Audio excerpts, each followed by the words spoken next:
Hi guys and welcome on GSM ABC YouTube channel. In this tutorial I will show you how to enable the LED flash for alerts on Xiaomi Redmi Note 12. So let's do it.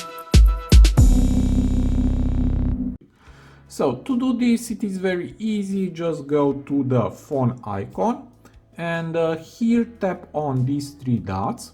Now tap on settings and tap on calling accounts. We have here incoming call settings and now from here you can enable flash when ringing. Just tap here and now it's enabled.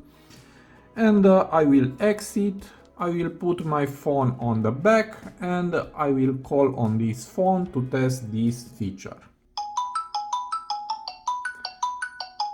And now it's calling.